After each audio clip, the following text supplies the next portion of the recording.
I'm here with a thrifted horror DVD haul. These were all thrifted from Goodwill over a short amount of time. There's 33 titles in this haul, so let's not waste any time. Let's just get right into it. First up, Trick or Treat. I love this cover so much. 4 interwoven Halloween stories show that some traditions are best not forgotten as the residents of a small town face real ghosts and goblins on Halloween. Tales of terror reveal the consequences of extinguishing a jack-o'-lantern before midnight. Sam, a trick-or-treating demon with a burlap sack over his head, appears in each story whenever one of the other characters breaks a Halloween tradition.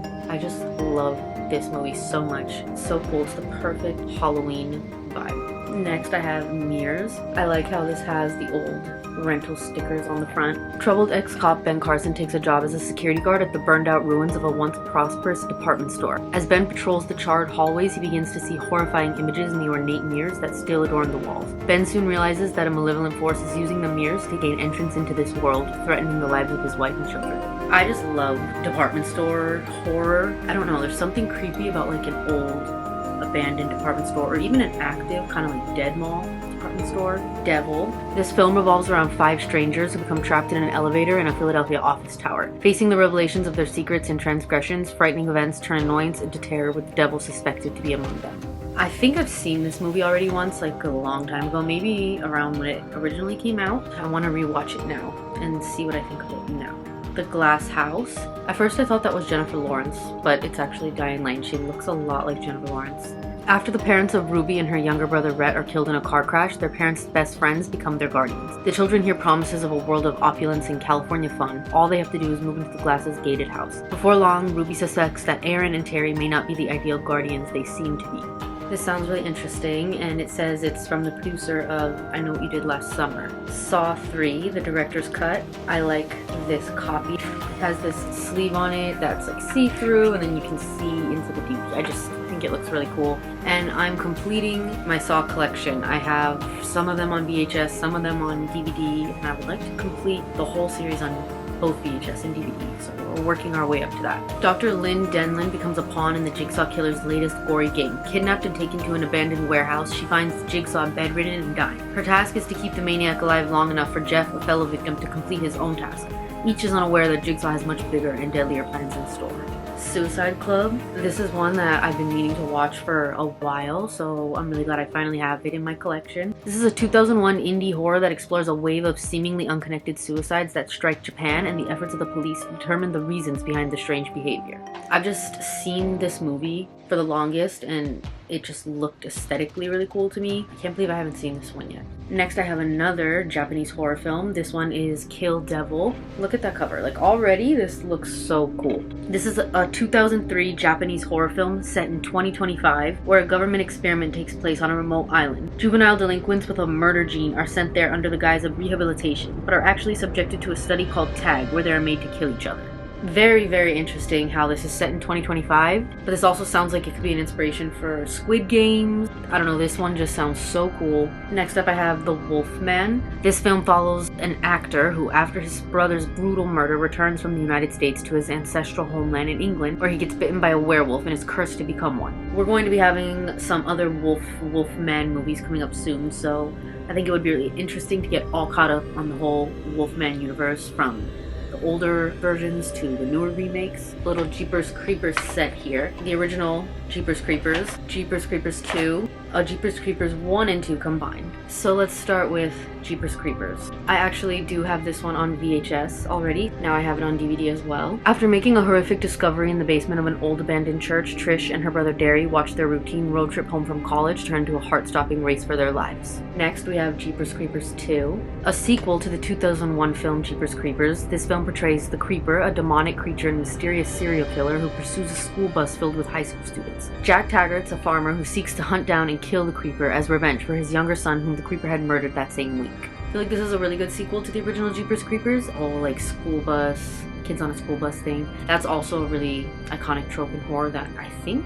may have originated with Jeepers Creepers. And then of course I have this DVD, which is Jeepers Creepers 1 and 2 in one DVD. Next I have Children of the Corn. Can we take a moment for this cover? It's just so good. As physician Bert Stanton and his girlfriend Vicky drive across the Midwest to his new job, their trip comes to a sudden halt when they encounter the body of a murdered boy in the road. In trying to contact the authorities, Bert and Vicky wander into a small town populated only by children, followers of sinister young preacher Isaac. Soon, the couple is fleeing the youthful fanatics who want to sacrifice them to their demonic deity. Just sounds insane. Lotta Land? When a family moves to Lotta Land, an upscale housing development with large, beautiful homes, they discover life in their new neighborhood isn't so perfect when they encounter a series of terrifying paranormal events that drive the family to the edge of insanity. It says that this is based on the true story of a gated community that was shut down after a series of mysterious deaths and paranormal occurrences. Next up is Witch Hunt. In a modern-day America where magic is real and witches are persecuted by U.S. authorities, teenager Claire and her family are part of an intricate network that helps these women escape across the border to seek asylum in Mexico. However, when their mode of transport gets disrupted by federal witch hunters, trouble befalls the family as they struggle to hide two of them within the walls of their own home. I've never seen this one. I love witchy movies, witchy TV series. That's like one of my favorite genres. Really excited to check this one out. A new witchy movie I've never seen. Next is The Haunting of Molly Hartley. After surviving a brutal attack by her insane mother, teenage Molly is eager to get a fresh start at a new school. Attracting the attention of one of the school's most popular students, she thinks she's finally fitting in and getting her life on track. But on the eve of her 18th birthday, Molly learns the horrifying truth about her devilish legacy. I remember when this one came out. I think I may have seen this once. I need to rewatch it, but all I remember is that this has Chase Crawford from Gossip Girl. Next up is The Haunting in Connecticut. When their son Matt receives a diagnosis of cancer, Sarah and Peter Campbell move to Connecticut to be closer to his doctors. At first all is well, but then Matt becomes increasingly disturbed by what appears to be paranormal activity. Sarah turns to a priest for help and the ghosts are seemingly vanished, but Matt's condition takes a sudden and unexplained turn for the worse, and the lives of Sarah and the rest of her family are in danger. Next I have Nosferatu, the First Vampire. Nosferatu, the First Vampire is a 1998 direct-to-video movie with the horror classic Nosferatu remastered with a soundtrack by Type O Negative. So this is really cool because this is basically the 1922 Nosferatu silent black and white movie, but with music by Type O Negative. Now it's All Hallows Eve. Come on now. This is just like your goth dream movie. Nosferatu, vampires, black and white horror, Type O Negative. It literally says this is perfect for playing in the background of Halloween parties. This just sounds so cool. 30 Days of Night, Dark Days. This is the fourth installment of the 30 Days of Night franchise and serves as the sequel to the 2007 film. Stella Ullman moves to Los Angeles to create awareness about vampires, but soon becomes the target of the local bloodthirsty demons. She decides to face them and avenge her husband's death. Definitely going to be getting into 30 Days of Night. One Missed Call. This is a remake of the 2003 Japanese film of the same name. When Beth Raymond witnesses the deaths of two friends, she knows there is more at work than just a tragic coincidence. Days before they die, both victims hear their terrifying final moments on cell phones. Though the police think Beth is crazy, Detective Jack Andrews believes her. Together, the pair try to unravel the mystery behind the horrifying messages before their own phone numbers come up. This is just another iconic techno horror movie like The Ring, Videodrome. I think techno horror is like such an interesting genre of horror because it plays with people's like fears of new technology of the time. So like right now, a lot of techno horror is going to be dealing with AI, just like a lot of futuristic technology. But at the time, 2003, it was dealing with things like cell phones and the internet and all the technology that was new at the time. So this is a nice little time capsule. Next up, I have Hannibal. This one is actually a Blockbuster video copy. You can see it says it right there on the back, and I love how it has the little rental stickers again at the bottom. This is another one that I now have the VHS copy of and the DVD copy of. 7 years have passed since Dr. Hannibal Lecter escaped from custody.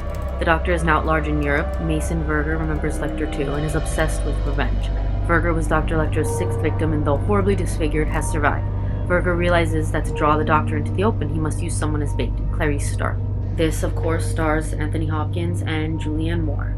Next up is Hostel. This is, of course, produced by Quentin Tarantino and written and directed by Eli Roth. Best friends Josh and Paxton decide to spend the summer after college graduation on an all-out backpacking trip across Europe. While stopping in Amsterdam, they meet Ollie. They find themselves drawn unwittingly into a deadly game. I definitely need to rewatch. Paranormal Activity 3. Rewinding back to 1988, this prequel recounts the childhood traumas of young sisters Katie and Christy.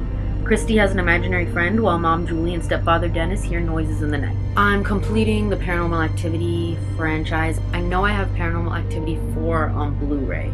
Next is The Messengers. Don't mind that little marker mark, I'm gonna take that off. When the Solomons trade in the craziness of big city life for the quiet of a North Dakota farm, little do they expect the nightmare that followed. Soon after arriving, teenage Jess and her younger brother see terrifying apparitions and endure attacks from a supernatural source.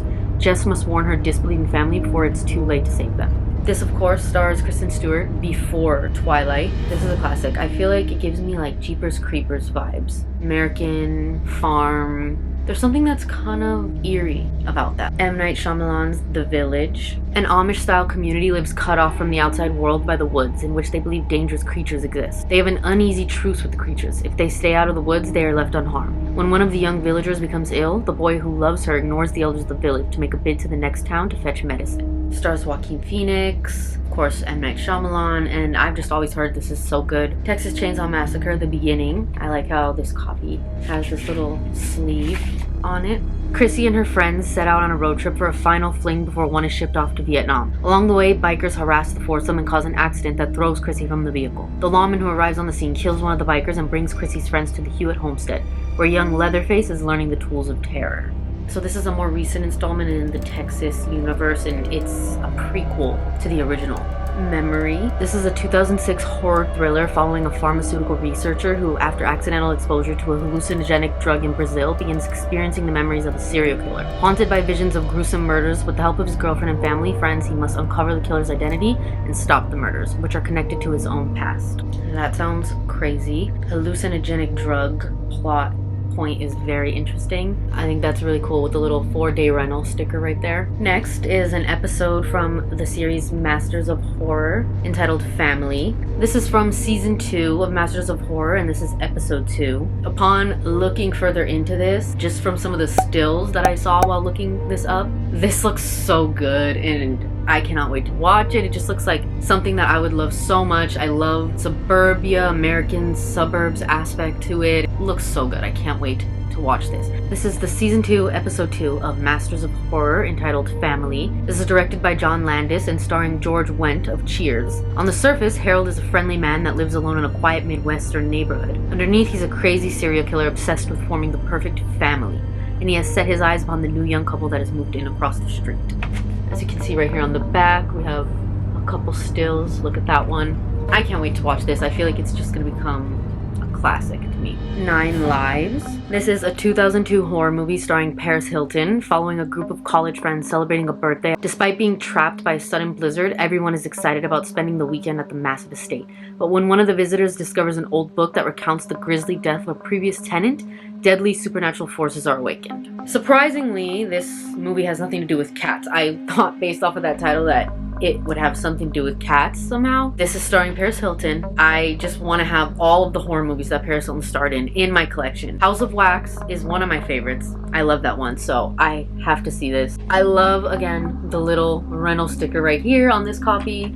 We have Paris Hilton on the back, just looking iconic. Look at her earrings. I mean, come on, any horror movie that Paris Hilton is in is gonna be iconic, even if it's bad. Like, I don't care, it's campy. We have an heiress and it girl of the early 2000s acting in a horror movie. Like, no matter what, it's gonna be iconic. The Exorcism of Emily Rose, a 2005 horror thriller following a lawyer who defends a priest accused of negligent homicide after performing a deadly exorcism on a young woman believed to be possessed. This movie is supposedly based on true events. This was a really popular exorcism movie. We'll see how it holds up. Next, I have TXH1138. This isn't exactly a horror movie. I guess you could say it's more of like a sci-fi, but I wanted to include it in here because I think it's a really cool find. I just love the cover of this so much. This is actually the first film from George Lucas. In the future, mankind lives in vast underground cities and free will is outlawed by means of mandatory medication that controls human emotion. But when TXH1138 and LUH3417 stop taking their meds, they wake up to the bleak reality of their own existence and fall in love with each other in the process. But love is also illegal in this Orwellian dystopia, on the run from an army of robotic police. This just sounds so cool. That premise is something I would be so into. I cannot wait to watch this. It literally sounds like it was the inspiration for like a recent movie starring Kristen Stewart. I forget the name. I'll put it in here if I remember it. This just sounds like the inspo for so much. Black Mirror, everything, dystopian sci-fi. I just love that genre so much, so I can't believe I haven't seen this one yet. Next, I have this sealed sci-fi creature classic. This features 20 million miles to Earth, the giant claw, It Came from Beneath the Sea, and Mothra. I just love B-movie sci-fi horror that would be playing at a drive-in in the 1950s, black and white horror movies. This is definitely all of that. All of these movies are from the 1950s. One of them says in 1961. Next I have Tales from the Crypt Season 1. Look at that cover. So good. Have to get this for the cover alone. The back looks really cool as well. This is the complete first season of Tales from the Crypt. Rest your bones, booze and ghouls, and settle in for the anthology series you've been dying to see, the complete 6-episode first season of Tales from the Crypt. Cadaverous scream legend and all-around punster, the Crypt Keeper hosts these forays of fright and fun based on classic EC Comics, tales from back in the day, and drawing on the talents of top filmmakers. That Crypt Keeper cover is just so good. The Outer Limits, the complete first season. This is the 1990s remake of the 1960s television show of the same name. The Outer Limits is another iconic sci-fi horror series, kind of like The Twilight Zone, black and white, but they did a remake in the 90s, and this is the first season of that. There's nothing wrong with your television. Do not attempt to adjust the picture. There is nothing wrong with your television. Do not attempt to adjust the picture. We are now controlling the transmission. We control the horizontal and the vertical. Just like how The Twilight Zone has like its iconic opening, The Outer Limits also has an iconic opening. I have an Outer Limits t-shirt that I thrifted, and it's literally one of my favorite shirts. I have to show you guys. I'm gonna wear it in one of my next videos. The complete first season of The Outer Limits, sci-fi's critically acclaimed and most original series. Like the classic 1960s series of the same name, each episode is an imaginative exploration of humanity's greatest hopes and darkest fears. So that is all 33 titles in my haul that I had for you guys today. I have a lot of videos lined up, a lot of hauls. Stay tuned. And I also want to catch you guys up. I just recently watched Weapons, finally saw it, and I loved it. It was so good. So good. Gladys is just another iconic addition to horror villains. I love her look. That was a fun watch. If you haven't seen it yet, definitely see it. Also Sinners. Finally watched Sinners. That one was a wild ride as well. And let me know which of my thrifted horror DVDs in this haul were your favorite, or what you want me to find. What should I be looking out for? Make sure to like this video and subscribe because like I said, I have many videos coming for you guys soon. I'll see you guys soon.